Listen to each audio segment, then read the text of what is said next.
ಆದ್ಮಿ ಪಕ್ಷವು ಸೆಂಟ್ರಲಲ್ಲಿ ಈ ಒಂದು INDA ಇಂಡಿಯಾ ಅಲಿಯನ್ಸ್ ಅಂದರೆ ನಮ್ಮ ಭಾರತ ಒಕ್ಕೂಟಕ್ಕೆ ಒಂದು ಸಪೋರ್ಟಿವನ್ನು ಕೊಟ್ಟಿದೆ.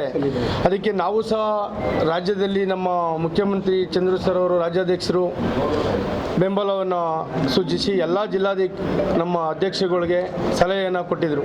ನೀವು ಒಂದೊಂದು ನಿಮ್ಮ ಹೆಡ್ ಕ್ವಾರ್ಟರ್ನಲ್ಲಿ ಒಂದು ಪ್ರೆಸ್ ಮೀಟ್ ಮಾಡಿಬಿಟ್ಟು ನೀವು ಬೆಂಬಲವನ್ನು ಸೂಚಿಸಿ ಕಾಂಗ್ರೆಸ್ ಪಕ್ಷಕ್ಕೆ ಅಂತ ಅಂದ್ಬಿಟ್ಟು.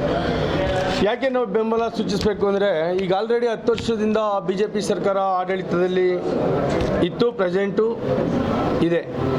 ಆದರೆ 10 ವರ್ಷದಲ್ಲಿ ನಿಮಗೆಲ್ಲ ಗೊತ್ತಿರುವಂಗೆ ಏನಾಗಿದೆ ಅಂತ ಗೊತ್ತು.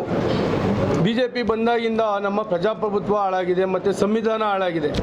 ಈ ನಮ್ಮ ಪ್ರಜೆಗಳಿಗೆ ಏನಂತಾರೆ ರಕ್ಷಣೆ ಇಲ್ದಂಗೆ ಆಗ್ಬಿಟ್ಟಿದೆ. ಈ ಪ್ರಜೆಗಳಿಗಾಗಿ ಪ್ರಜೆಗಳಿಗೋಸ್ಕರ ಅಂತಿದೆ. ಮೋದಿಗಾಗಿ ಮೋದಿ ಫಾಲೋವರ್ಸ್ಗೋಸ್ಕರ ಅಂತ ಆಗಿದೆ. ಇದಾಗ್ಬಿಟ್ಟಿರೋದು ಒಂದು. ಜೊತೆಗೆ ಈ ಸಂವಿಧಾನ ಅಂತೂ ಹೊಂಟೋಗ್ಬಿಟ್ಟಿದೆ. ಕಾನೂನ ಟೋಟಲಾಗಿ ಎಲ್ಲ ಅವರೇ ಕೈಗೆ ತಗೊಂಡ್ಬಿಟ್ಟಿದ್ದಾರೆ.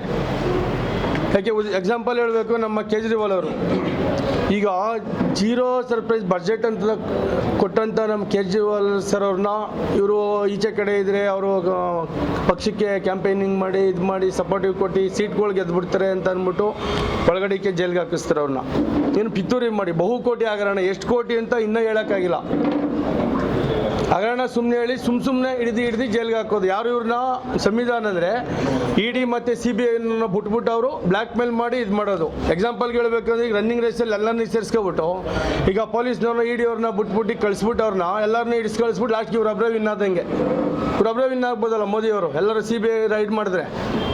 ಈ ಲೆಕ್ಕಾಚಾರದಲ್ಲಿ ಮಾಡ್ತಾ ಇರೋದು. ಆ ಉದ್ದೇಶಕ್ಕೋಸ್ಕರನೇ IND ಒಕ್ಕೂಟ ಅಂತ ಅಂದ್ಬಿಟ್ಟು ಇದು ಮಾಡಿ ನಾವು ನಮ್ಮ ಏನು ಆಮ್ ಆದ್ಮಿ ಪಕ್ಷದ ಎಲ್ಲ ನಮ್ಮ ಕರ್ನಾಟಕದಲ್ಲಿ ಮತ್ತು ಇಡೀ ನಮ್ಮ ಭಾರತ ದೇಶದಲ್ಲಿ ಕಾಂಗ್ರೆಸ್ ಪಕ್ಷಕ್ಕೆ ನಾವು ಬೆಂಬಲ ಸೂಚಿಸ್ತಾ ಇದ್ದೀವಿ. ಇದ್ರ ಜೊತೆಗೆ ನಾವು ಅದರಲ್ಲೂ ರಾಮನಗರದಲ್ಲಿ DK ಸುರೇಶಣ್ಣವ್ರನ್ನ ಅತ್ಯಂತ ಹೆಚ್ಚು ಬಹುಮತಗಳಿಂದ ಗೆಲ್ಲಿಸ್ಕೊಡ್ಬೇಕು ರಾಮನಗರದ ಮಹಾಜನತೆ.